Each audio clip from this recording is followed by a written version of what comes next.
자, 안녕하십니까. 설교 복귀 시간입니다. 오늘 설교 제목이 열두 제자 파송 이야기입니다. 본문은 마가복음 6장 1절에서 13절입니다. 공교롭게도 지난 주일, 그러니까 6월 27일에도 마가복음을 본문으로 설교를 했고요. 오늘도 7월 4일 마가복음을 본문으로 했고, 다음 주 7월 11일에도 마가복음을 본문으로 설교하게 됩니다. 이렇게 연달아서 같은 성경을 설교하는 경우가 제 기억에는 거의 없는데 이번에는 어떻게 그렇게 됐습니다.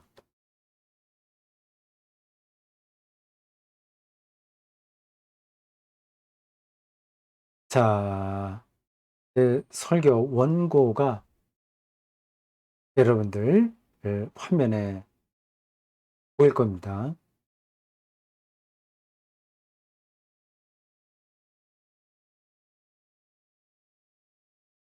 설교 앞부분에 이런 문장이 나옵니다.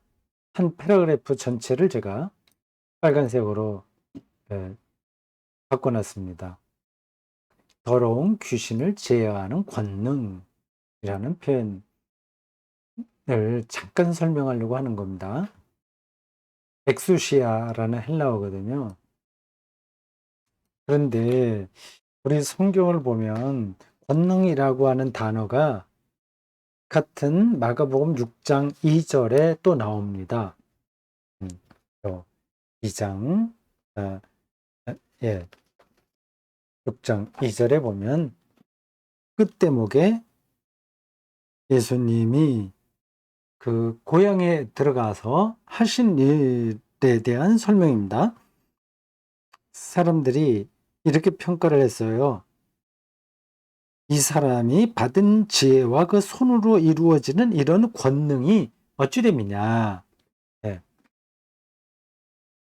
그리고 7절에 다시 예, 여기서 인용한 더러운 귀신을 제어하는 권능이라고 해서 똑같은 단어가 나옵니다. 우리말 성경으로만 똑같아요. 헬라어 성경으로는 다릅니다. 여기 7절에 나온 권능, 더러운 귀신을 제어하는 권능이라고 할 때의 이 헬라어는 엑소시아입니다. 그 뜻은 authority, 권위이죠. 혹은 파워 이런 뜻입니다. 헬라어 영어 성경을 찾아보면 그렇게 나와요. 제가 잠시 그 헬라어 성경 그 사이트를 여러분들에게 보여드리겠습니다. 그 구절에 해당하는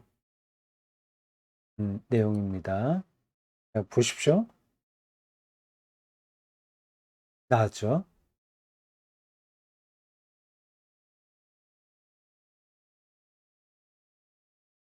제가 자주 들어가는 사이트입니다. 바이블 허브라고 되어 있네요. 바이블 허브. 그, 여기 제 화살표 커서로 나가죠? 여기는 이제 성경 이름이 나오고요. 네, 보시는 대로 이렇게 창세기서부터 요한계시록까지 다 나옵니다. 그리고 그 옆에는 장절이 나옵니다. 이 옆에는 다른 번역으로 나오는 것 같아요. 음, 다른 번역인가? 뭐 다른 데 연결시켜주고 있네요. 이게, 이건 제가 들어가 보지 않았는데, 여기 또 뭐가 있군요. 나중에 한번 확인해 보겠습니다. 여러 성경, 여러 번역 성경이 여기 나오는 것 같습니다. 그래서 저는 주로 이 성경 이름하고 장절 여기를 봅니다. 그러니까 마가복음 6장 2절이 찾은 거예요.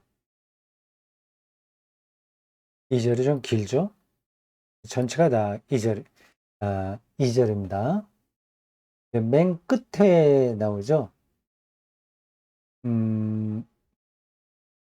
여기는 이 우리말 번역으로는 권능이라고 되어 있는데 헬라어로는 듀나미스입니다. 듀나미스. 근데 여기 나와 있는 단어는 듀나메이스라고 읽어요. 그거는 어미가 격에 따라서 변화되기 때문입니다. 그냥 보통 1인 1격으로 명사는 듀나미스라고 해야 됩니다. 그럴 거리요 아마. 제가 착각을 했는지 모르겠습니다만 맞을 건 듀나미스. 요게 이제 권능으로 번역됐고요.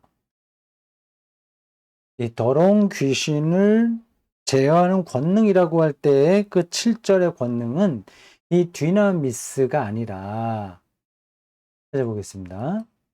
7절로 가야 되겠죠. 7절입니다. 여기에는 요 단어예요. 엑수시아. 엑수시아. 이것도 어미가 변환돼서 엑소시안 이렇게 돼 있는데 권능을 했으니까 제 4격이죠. 1격, 2격, 3격, 4격 이렇게 나누어요. 헬라어에서 1격은 뭐 보통 뭐뭐는 그거입니다. 그걸 1격이라고 하는데 우리말로 어떻게 번역해야 될지 모르겠네. 그냥 보통 명사의 그 원형입니다. 주격, 1격, 2격, 주격, 역격, 속격, 대격 이렇게 나누는데 그만두겠습니다. 목적인데 사격, 대격이죠. 그래서 어미가 변화됐습니다. 우리말은 뭐 그렇게 단어에 격변화가 없잖아요. 여기는 그 격변화가 다 있어서 좀 초보자들에게 이제 까다롭습니다.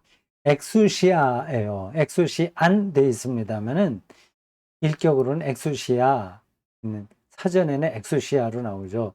요거는 보세요. 오소리티 이렇게 나왔잖아요. 오소리티. 보자. 아까 듀나미스는 뭐라고 돼 있죠? 일로 다시 가보겠습니다. 미래클일 겁니다.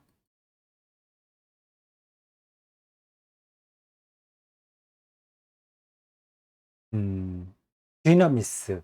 이거는 우리말로 뭐 권능 이렇게 돼 있는데 영어로는 미래클스. 복수로 해서 미래클스 기적 되죠. 완전히 다른 단어잖아요. 다른 단어인데 음, 우리말 성경으로는 그냥 똑같이 권능 이렇게 번역을 했습니다. 그러니까 이 번역된 성경만 갖고는 그 원래 뜻을 정확하게 따라가기가 좀 어렵습니다. 뭐 그래도 전반적인 대충 그 의미는 번역 성경을 보더라도 뭐 괜찮긴 합니다. 근데 더 정확하게 이해하려면 원어 성경을 봐야죠. 근데 사실 저도 평생 설교자로 살았습니다만 그 헬라어 신학으로 말하자면 그거를 늘 보면서 그것을 정확하게 분석해서 설교하지는 못합니다. 그는 또 하나의 전문적인 영역이기 때문에 그 헬라어를 전공한 사람이나 그거를 문법이나 뭐그 이런저런 문장 구조가 문법이죠. 뭐 완료형 뭐 이런저런 뭐 하여튼 그러한 문법적인 우리하고는 좀 다른 것들이 있는데 그걸 다 이렇게 분석해서 성경을 이해하기가 어렵습니다. 전문가 아니면 안 돼요. 그래서 설교자가 늘 그거를 원어 성경 갖고 설교하기는 불가능합니다. 그 전문가가 잘 주석해 놓은 책을 봐야죠. 그러면서 자기가 꼭 필요한 부분이 있으면 헬라어 성경을 찾아서 확인해야 되겠죠. 자, 그렇다. 그 얘기를 드렸습니다. 음, 더러운 귀신을 제어하는 권능 이렇게 번역됐는데 이렇게 되면 보세요. 오소리티로 이렇게 번역이 되거든요. 이 권위잖아요, 권위. 그러니까 권능하면 뭔가 특별하게 기적적인 일을 일으키는 것처럼 느껴져요. 그건 오히려 dynamis에 가깝습니다. 근데 여기서 엑소시아는 그런 기적을 일으킨다기보다 기적처럼 보이는 어떤 능력을 행사하는 겁니다. 저 목사는 참 권위가 있어. 아니면 물리학자도 참 말씀하는 거 보니까 권위가 있어. 그리고 저 작곡가도 참 권위가 있다. 그렇게 말하지 않습니까? 그건 그가 말하는 게 진리일 때 권위가 주어지는 거거든요. 그 더러운 귀신을 제어하는 권능은 뭐 옛날에 부흥 강사들이 뭐 사탄아 물러가라 해서 막 그 정신없이 만들어서 뭐 그 심리적으로 그 상대방을 압도함으로써 어떤 이상한 현상이 일어나게 하는 능력이라기보다 그 악한 세력에게 휘둘리지 않고 자기의 길을 갈 수 있는 내적인 권위라고 생각하는 게 맞습니다.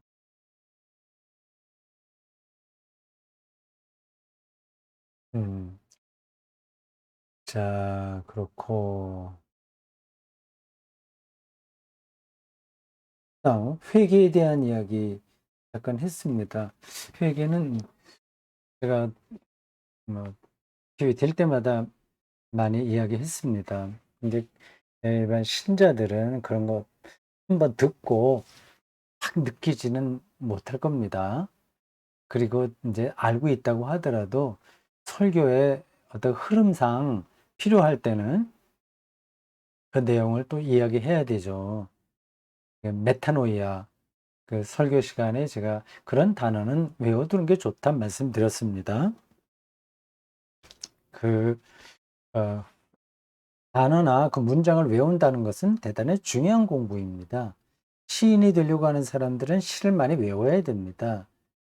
그 어, 단어나 문장을 외워두면 지금 당장은 그 내용을 다 파악하지 못한다고 하더라도 어느 때에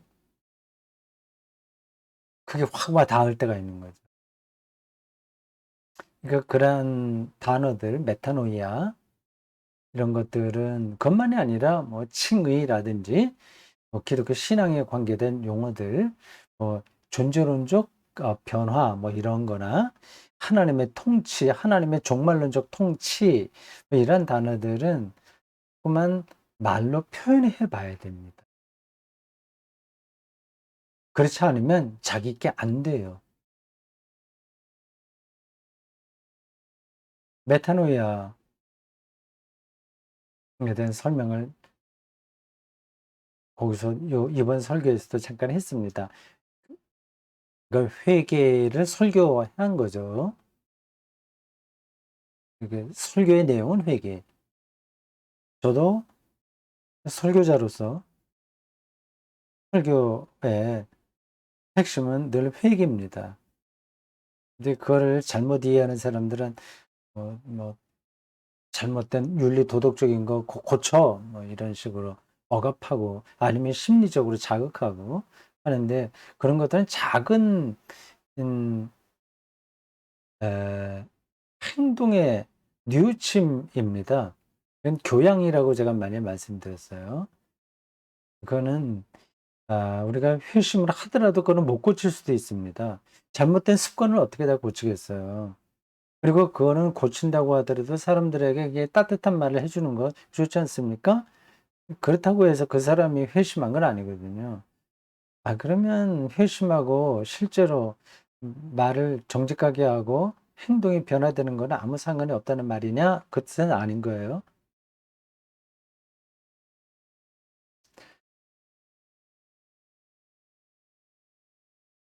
하나님 나라를 향해서,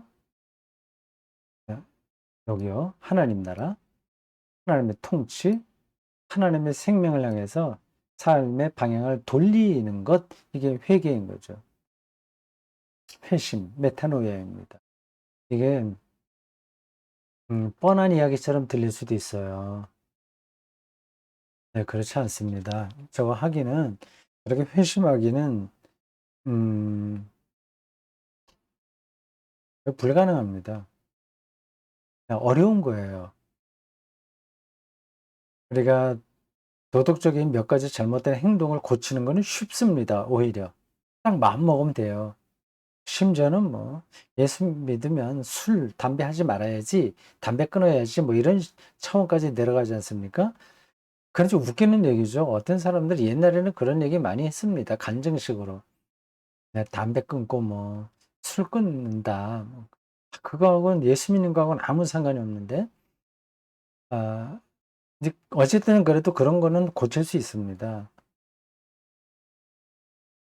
근데 하나님 나라를 향해서 방향을 돌리는 것은 거의 그거는 불가능합니다. 그래도 은총이 아니면 회심하기 힘들 겁니다. 이게, 좀 다른 식으로 더 설명을 해야 되는데, 그만두겠어요. 네.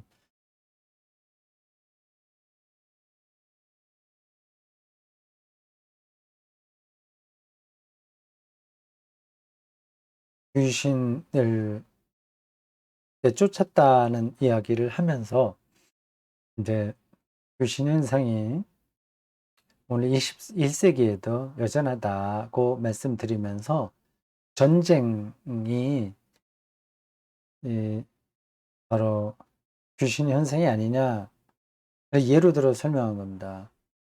우리가 제어할 수 없는 악한 힘, 그리고 우리의 생명을 파괴하니까 악하다고 하는 거예요. 그런 것들 하나의 예로서 전쟁을 얘기한 겁니다. 그 말고도 뭐 경제 만능주의, 성장 제일주의 이런 것들도 우리의 삶을 이렇게 저렇게 파괴하지 않습니까? 음, 뭐 또 여성들의 경우에 미모 지상주의 같은 거요. 우리 삶을 다 파괴하는 거잖아요. 그건 억지로 자기가 제어를 못 합니다. 그건 귀신 현상이라고 할 수 있습니다. 한반도의 분단 체제, 내가 일종의 예, 귀신에 사로잡힌 거다. 예로 설명한 겁니다. 분단 체제로 인해서 벌어지는 비인간적, 비인간성, 그리고 생명 파괴적인 일들이 오죽 많습니까?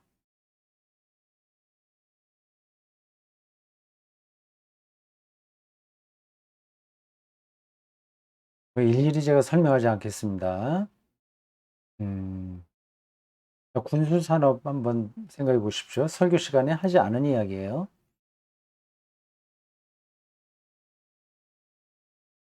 미국의 군수업체가 대단히 막강하잖아요.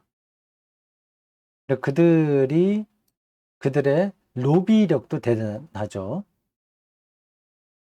이건 상식적으로 이건 뭐 얼마든지 생각할 수 있는 겁니다. 군수산업이 잘 되려면 어떻게 되죠? 세상이 불안해야 됩니다. 그리고 군사비가 각 나라에서 늘어나야 됩니다. 그리고 가능하면 전쟁이 일어나야 됩니다. 무기를 많이 만들어 놨는데 그 제때에 소화하지 않으면, 그러니까 팔지 않으면, 그건 이제 재래식 무기가 돼서 이게 뭐 재고로 쌓이게 되면 이제 뭐 값싸게 떨이로 판다거나 아니면 폐기하게 돼요. 그러니까 그 무기가 뭐 폭탄도 그렇고 뭐 전투기도 그렇고 그런 것들이 제때에 제 값을 받고 팔려면 이 세계 정국이 불안해야 됩니다. 그래서 뭐 전쟁 연습도 많이 하고 실제로도 전쟁이 일어나고 해야 돼요. 남북전쟁 우리나라 그리고 월남전쟁 때문에 군수산업 미국 군수산업이 얼마나 호황을 누렸습니까? 그러니까 그들 군수산업에 관계된 사람들은 남북이 평화 체제로 들어가는 것을 원하겠습니까? 원하지 않겠습니까? 당연히 원하지 않습니다. 어이구 뭐 그러려고 그래도 이 얼마나 많은 사람들의 생명이 걸려 있는데 마지못해서 남북이 분단 체제로 있으니까 무기를 팔고 그러지 일부러 남북이 이렇게 평화 체제로 가지 못하게 하려고 그렇게 생각하는 거는 너무 낭만적인 겁니다. 사람이 그렇지 않아요. 특히 이 자본주의 체제에서는 돈만 되면 모든 것들을 합니다. 말이 너무 길어졌습니다. 네, 이런 것들도 귀신 현상과 다를 게 없습니다. 내쫓아야죠. 쉽지가 않죠.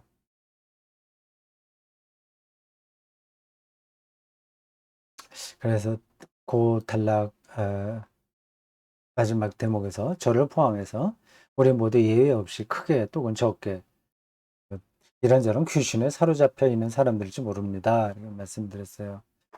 어, 이 우리나라의 교육열로 말하기도 힘들죠. 음, 청소년들의 지옥과 같은 그 입시 제도, 청소년들이 지옥처럼 느끼게 되는 입시 제도, 거기에 들어가는 국가적 에너지가 얼마나 많은지 모르겠습니다. 거기에 뭐 우리가 다 연루돼 있죠. 몽땅 다 귀신에 사로잡힌 거라고 말해도 잘못이 아닙니다. 그 이야기를 하면서 병 고침 문제도 잠깐 얘기했고요. 중요한 건 이제 치유 문제인데 우리들은 그러한 정치, 경제, 사회, 교육 문제들을 직접 교회가 들어가서 해결하지는 못합니다. 우리는 그 치유에 뭐 축기라든지 병 고침이 다 치유잖아요. 전인 치유예요.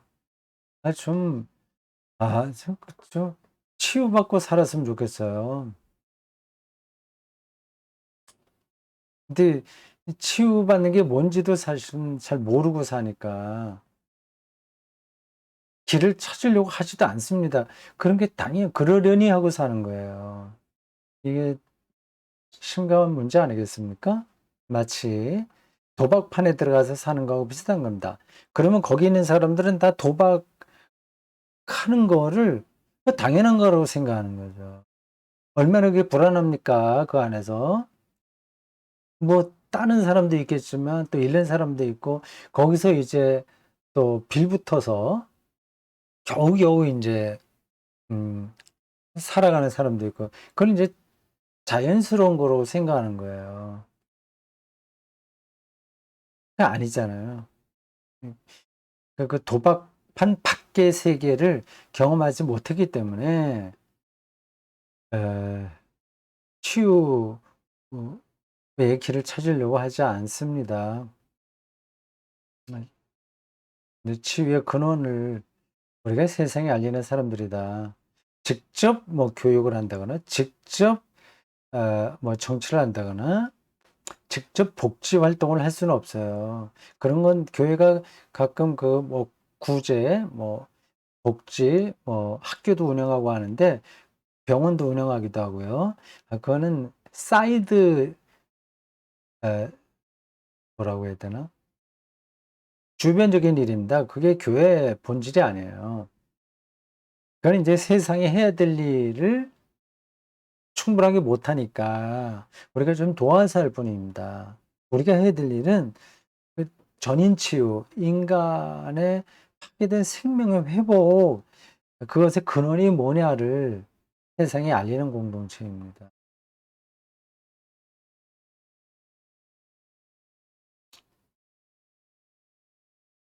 그 치유의 근원은 하나님인데, 그걸 더 압축해서 얘기하면, 더 직접적으로 얘기하면 하나님의 자비와 사랑에 노출, 아니, 사랑에 직면하는 겁니다. 어둠 속에 있으면 아무리 거기서 눈을 밝게 한다고 하더라도 어, 고쳐지는 건 아니잖아요. 조금 어떤 사람은 더 밝게 볼 수 있을지 모르나 어둠 속에 있으면 해결은 안 되는 겁니다.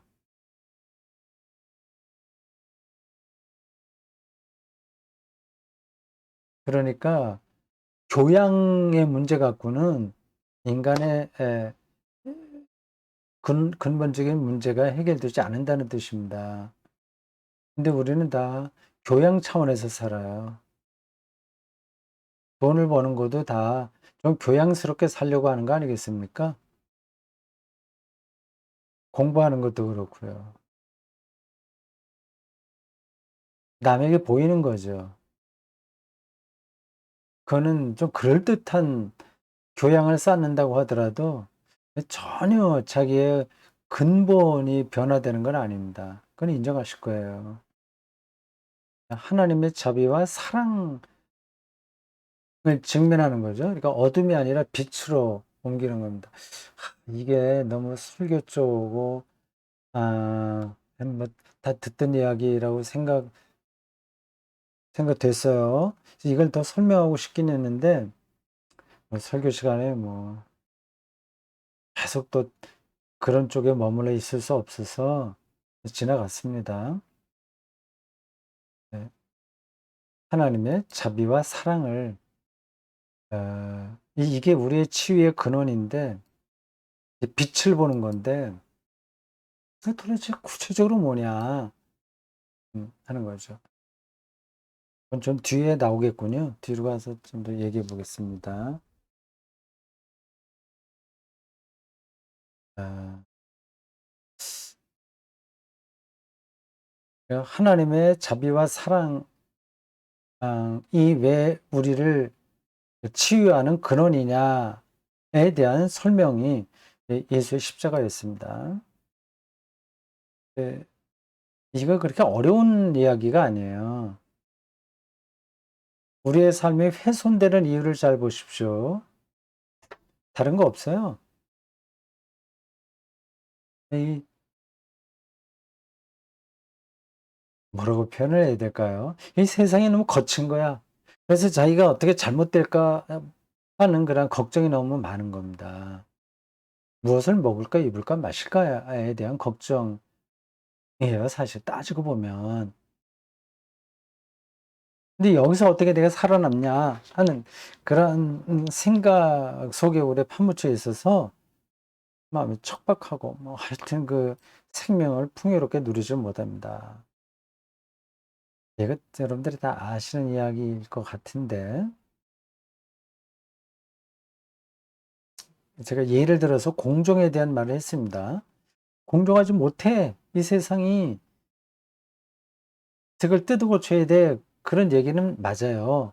근데 그렇게 해갖고 우리가 치유받지를 못합니다.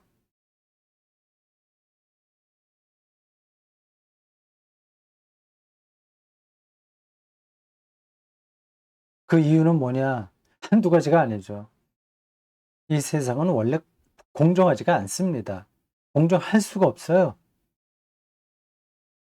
보십시오. 공산주의야말로 이 공정을 최고의 이데올로기로 삼은 정치, 사상, 운동이었습니다. 그래서 부자들은 억지로 끌어내리고 가난한 자, 무산자 계급이 세계를 지배하고 그런 야무진 꿈을 갖고 세계 혁명을 끌어갔습니다. 그게 되던가요? 공산주의 체제가 공정하든가요? 안 되거든요. 그래서 제가 이 공정한 세계로 가야 된다는 거를 부정하는 게 아니라, 근데 이런 방식으로는 그건 하긴 해야 하되, 이런 방식으로는 우리가 치유받지 못한다. 그 얘기입니다.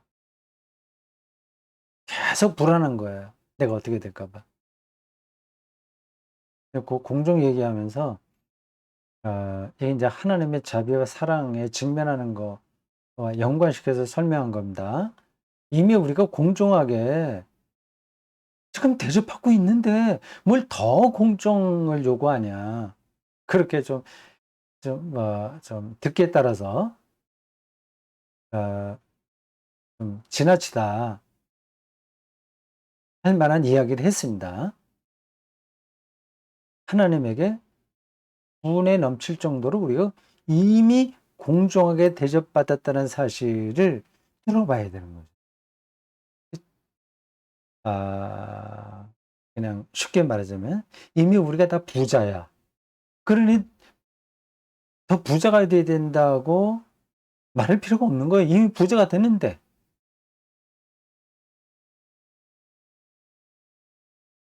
이미 우리가 분에 넘칠 정도로 공정하게 대접을 받았으니 뭐 작게 벌어지는 불공정 이런 것들마저 고치면 좋겠으나 그것으로 인해서 내 삶이 훼손되지는 않는다는 겁니다. 동의하세요? 네, 너무 아 관념적인 혹은 추상적인 주장이라고 생각하십니까? 설교 시간에 즉흥적으로 고 그런 얘기를 했던 것 같아요. 뭐 어젯밤에 비가 많이 내리는데 그게 하나님이 공정하다는 사실에 대한 하나의 증거가 아닐까. 그냥 지나가는 말로 그렇게 했습니다. 그렇잖아요. 좋은 집에 사는 사람이나 가난한 집에 사는 사람이나 대학 교수나 아주 그 연봉이 형편없는 노동자나 이 이 장마철에 인제 장마가 시작되는 이 밤에 내리는 비를 이렇게 경험할 수 있다고 한다면 똑같은 거죠. 다 부자인 거예요. 또 배가 고픈 사람도 부자고 배가 부른 사람도 부자입니다.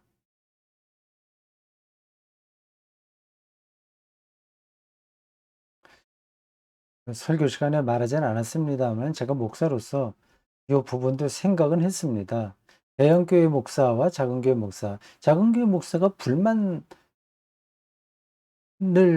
어 가질 게 이유가 없습니다. 근데 이미 공정한 거예요. 이 교회의 빈익빈 부익부 이거를 제가 동의한다는 뜻이 아닙니다. 그거는 또 교회의 에 그 교회론에 근거해서 또 고치면 고쳐야 되는 겁니다. 근데 대형교회 목사는 대형교회 목사대로 피곤한 일 많아요. 작은 교회, 가난한 교회 목사는 그 나름으로 또 풍요로운 게 많습니다. 대형교회 목사들은 다른 이런저런 행정에 이르기까지 일을 다 처리하느라고 자기의 영혼을 돌볼 겨를이 없어요. 작은 교회에서는 그런 일에 자기가 시간을 많이 쏟지 않으니까 책도 많이 읽을 수 있고 자기 영혼을 더 돌볼 수 있습니다. 그럼 평균적으로 볼 때 공정한 거죠. 아니 오히려 작은 교회 목사가 더 어 복을 받은 겁니다. 그래서 가난한 자가 복이 있다는 말씀이 이렇게 연결되는 거예요. 문제는 우리가 어 하나님의 자비와 사랑을 잘 느끼지 못하기 때문에 '불공정해. 이 못 참아.' 뭐 이렇게 세상을 사는 거죠. 이제 극단적인 경우 장애인과 비장애인 이건 조금 불공정한 거 아니냐. 이것까지 제가 말해야 될까요? 아주 이런 극단적인 경우도 다 일반화해서 제가 말씀드릴 수는 없습니다. 그런데 이렇게는 말씀드릴 수 있겠네요. 아, 비장애인, 이 건강하게 사니까 좋죠. 장애인, 불편하게 사니까 불편하죠. 장애인이기 때문에 좋은 점도 있습니다. 이건 아주 극단적인 표현인데, 아, 제가 그래서 장애인도 괜찮다고 하네. 그런 뜻으로 드리는 말씀이 아니에요. 휠체어 타고 다니는 분이 있다고 합시다. 얼마나 불편해요. 그럼 고쳐야죠. 이 도로도 고치고, 뭐 카페도 이제 장애인도 들어갈 수 있도록 잘 이렇게 계단을 없애고, 계단 옆으로 언덕, 뭐죠? 이렇게 올라갈 수 있는 발판도 마련해 놓고, 그리고 버스 같은 데도 장애인은 혼자서 오르고 내릴 수 있는 그런 것도 갖춰 나가야죠. 그건 당연한 겁니다. 그러니까 장애인도 장애인처럼 아, 살아갈 수 있는 조건들을 자꾸 만들어 가야 되는 것은 당연합니다. 그걸 전제하면서도 이 부분을 얘기하는 겁니다. 비장애인이니까 정신없이 여기저기 쏟아내요. 시간을 그냥 많이 쏟는 겁니다. 휠체어를 차면 그렇게 못 다니잖아요. 천천히 다녀야 되죠. 속도가 늦어지니까 볼 거를 더 세밀하게 볼 수 있습니다. 이런 말이 오해 받기에 딱 맞춤하긴 한데 오해하지 마십시오.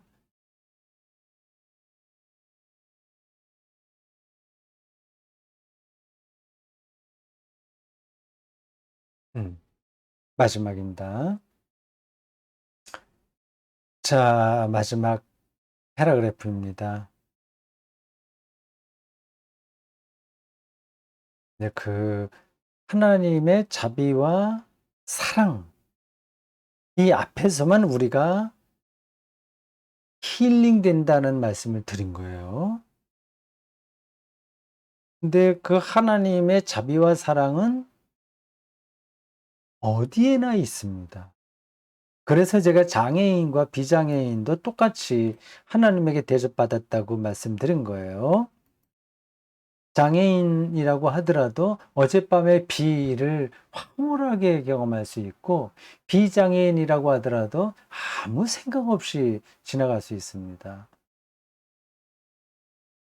수술대 위에 있는 사람도 하나님의 자유, 사랑과 자비를 느낄 수 있죠. 느껴야 됩니다. 당연히 느낄 수 있어요. 죽음의 순간에까지도 그렇습니다. 결국은 우리가 다 죽음의 문을 통과해야 되는데 그 순간에 하나님의 자비와 사랑을 갈망하고 찬양하면서 해야죠. 그게 가능하지 않을까요? 가능해야만 됩니다. 그게 안 된다면 그건 우리 기독교 신앙이 다 무너지는 거예요. 지금 여기서 한 80년, 90년 뭐 쌩쌩하게 잘난 척하고 살았다고 하더라도 죽을 때 하나님의 자비와 사랑을 느끼지 못한다면 그게 뭐 잘난 것처럼 살았던 그 삶이 무슨 의미가 있겠습니까? 죽음 앞에서도 하나님의 사랑과 자비를 우리가 경험할 수 있고 있어야 됩니다. 일상에서 그런 것들이 더 풍요로워져야 돼요. 이제 그것의 하나의 그걸 결정하는 기독교 신앙의 그 핵심으로 이제 예수의 십자가를 말씀드린 거예요.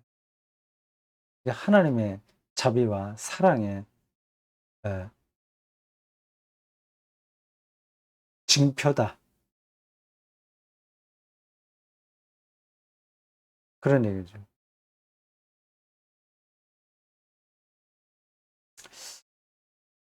요 부분을 이렇게 압축적으로 제가 정리했는데 설명이 많이 필요합니다. 제가 7월 셋째 주에 다시 예수의 십자가를 제목으로 설교하게 될 겁니다. 네, 그러네요. 제가 한 달 거 이렇게 정리했거든요. 예배와 설교. 네, 셋째 주 18일입니다. 에베소서 2장 11절에서 22절을 본문으로 제목은 예수 십자가입니다. 그때 조금 더 잘 설명해 볼까 합니다. 제가 하나님께 감사한 여러 가지 이유 중에 하나가 평생 설교자로 살면서 저의 설교가 저에게 가장 닿는 느낌들이 늘 있어요. 다른 분들에게는 어떻게 전달될지 모르지만,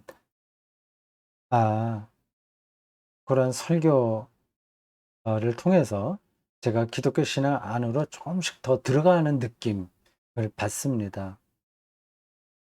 이 예수의 십자가 요 문제도 그렇습니다. 심판에 대한 두려움이 아니라 은총에 대한 기쁨으로 삶의 방향이 완전히 달라진 거죠. 이 예수의 십자가가 우리를 죄에서 건져주시거든요. 우리 죄를 그래서 대신 십자가에 돌아가셨다는 이 표현이 어떤 사람들에게는 이상하게 들릴 겁니다. 근데 그렇게 초기 기독교인들이 신학자들이죠. 에베소서나 뭐 다른 데도 많이 나오는데 그렇게 표현하는 데는 다 이유가 있는 거예요. 우리의 삶을 더 근본적으로 바라보기 때문에 그렇게 표현하는 겁니다. 근데 그거를 지금 막 싸구려처럼 장사하듯이 우리 죄를 대신해서 십자가 돌아가셔서 이게 말이 돼? 그런 차원으로 생각하면 오해하는 겁니다. 싸구려로 만드는 거예요.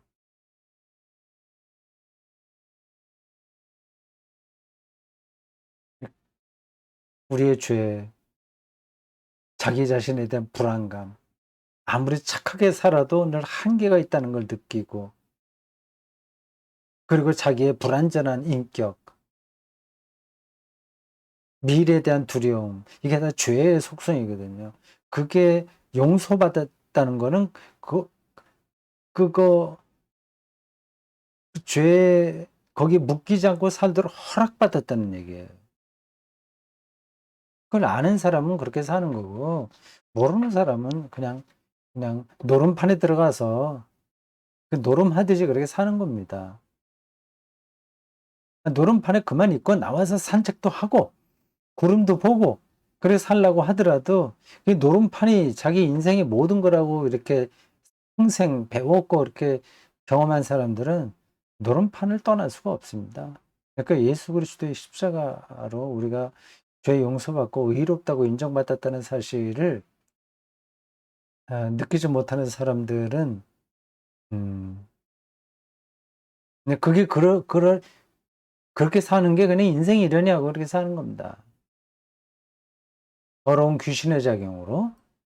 그러니까 뭐 이 자본주의나 모든 이러한 우리의 삶을 파괴하는 모든 것들 그런 걸로 내 인생이 무너질지 모른다는 걱정이 아니라 어떤 상황에서도 우리 옆에 있는 하나님의 자비와 사랑에 사로잡히는 거예요.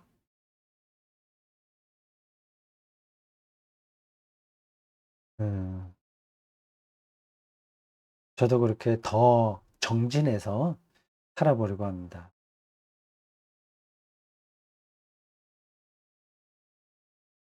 여러분도 그렇게 생각하시겠죠? 자, 오늘 여기까지 하고 다음 주에 또 뵙겠습니다. 수고했습니다.